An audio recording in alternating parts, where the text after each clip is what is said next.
नमस्कार दोस्तों, 1971 में भारत ने पाकिस्तान के साथ एक युद्ध लड़ा था और उस युद्ध में भारत ने एक रिकॉर्ड बनाया था।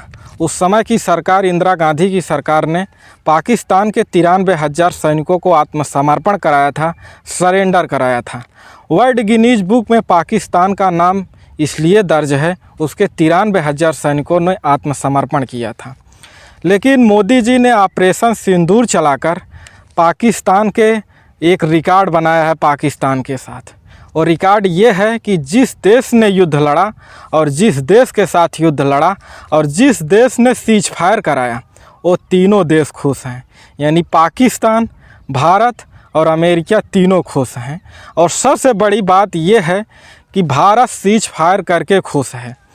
और इतनी खुशी है कि भाजपा के नेता तिरंगा यात्रा निकाल रहे हैं और इस यात्रा में विपक्ष के नेताओं को भी इनवाइट कर रहे हैं। ऐसी ही एक यात्रा इनके एक विधायक हैं जिनका नाम है बाल मुकुंद आचार्य, ये निकाल रहे थे और उसमें ये तिरंगे से अपनी नाक पोंछ रहे थे। जब इनका वीडियो सोशल मीडिया पर वायरल होता है तो ये उस पर सफाई देते हैं कि हमने एक हरे और सफ़ेद रंग का कपड़ा लिया था, उससे नाक नहीं पोंछ रहे थे, हम उससे उसे अपने गले से लगा रहे थे, अपने हृदय से, सीने से लगा रहे थे। और उस कपड़े में आप साफ देख सकते हैं कि उसमें लाल रंग भी है और सफ़ेद भी है, हरा भी है। लेकिन जिस तरीके से साफ साफ झूठ बोला जा रहा है, इससे तो गिरगिट समाज भी बैठकर सोच रहा होगा कि हमसे भी ज़्यादा रंग बदलने वाले लोग भाजपा में हैं। भीड़ में चलते में किसी ने हरे और सफेद रंग का एक वस्त्र थमा दिया। वह वस्त्र थमा दिया जिसको चूमा है और दिल से लगाया है, और वह वस्त्र देकर हाथों हाथ एक दूसरा कपड़ा है जिससे पसीना पोंछा है। तिरंगे का मान सम्मान हम जानते हैं। मैं तो सवाल कांग्रेस से करता हूं कि आज तिरंगा यात्रा में आप कहां थे? ये तो कोई पार्टी पॉलिटिक्स का कार्यक्रम नहीं था। और सबसे बड़ी बात यह है कि जब हमारी सेना बड़ी बहादुरी के साथ लड़ रही थी तो कोई भी यूट्यूब चैनल हो और कोई भी विपक्ष का नेता हो, सब देश के साथ खड़े थे। पाकिस्तान के 9 बंकरों को हमारी सेना ने उड़ा दिया था, लेकिन सब उसकी तारीफ़ ही कर रहे थे, कोई भी विपक्ष का नेता रहा हो।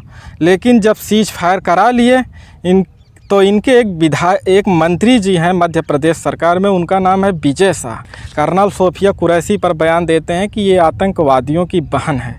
मैं उनके उस बयान को आपको सुनवा नहीं सकता क्योंकि हमारी मर्यादा है। हमारी सेना के साथ अगर किसी ने इस तरीके की बदतमीजी की है, किसी नाली के कीड़े ने, तो हम उसको प्रमोट नहीं करना चाहते। लेकिन मैं कह रहा हूँ, इतना विश्वास आप लोग रख लीजिए, उस विधायक, उस मंत्री के ऊपर आज तक FIR नहीं हुआ। हाई कोर्ट के कहने के बावजूद भी FIR नहीं लिखी जा रही है और वो मंत्री खुलेआम छुट्टा साड़ घूम रहा है। इनके नेता चाहे तिरंगे का अपमान कर दें या फिर देश के सेना का अपमान कर दें, कोई मतलब नहीं। आकर माफ़ी, वीर तो इनकी पार्टी है, माफ़ी मांग लिए, बात ख़त्म। और तीसरी मैं एक आपको खबर बताना चाहता हूं कि जिस तरीके की पत्रकारिता इसमें की गई भारत और पाकिस्तान की लड़ाई में, वो उस पर पाकिस्तान भी हंस रहा है। आपको मैं अभी एक वीडियो दिखाता हूं कि पाकिस्तान किस तरीके से हंस रहा है।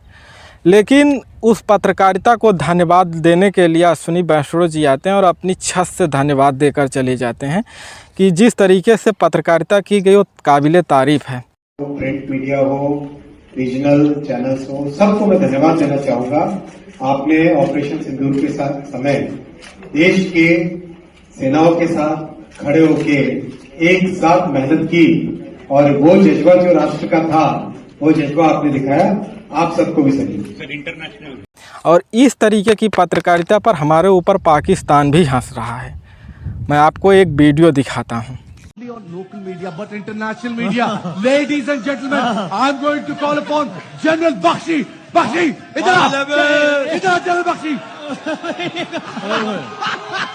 आ जाओ Bakshi. Bakshi, फंस गया भाई।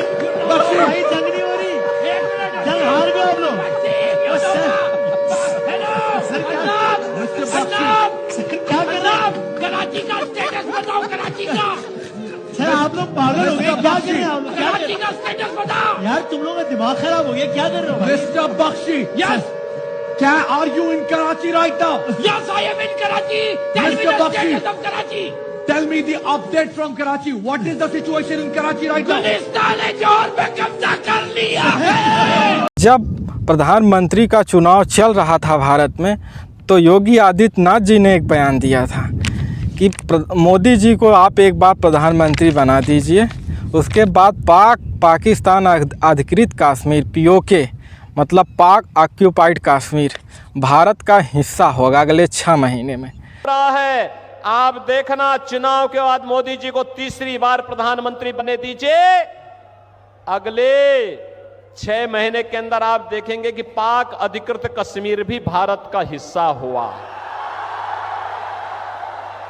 ये इसके लिए हिम्मत चाहिए होती है, हिम्मत, दम हो तभी ये काम हो सकता।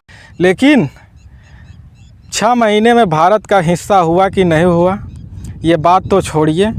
पाकिस्तान से युद्ध चल रहा था, हमारी सेना जीत रही थी, उनके छक्के छुड़ा रही थी, उनके 9 बंकरों को ध्वस्त कर दिया था।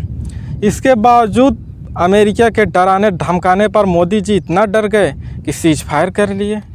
बाकी आपको ये वीडियो कैसा लगा हमें कमेंट करके ज़रूर बताइएगा।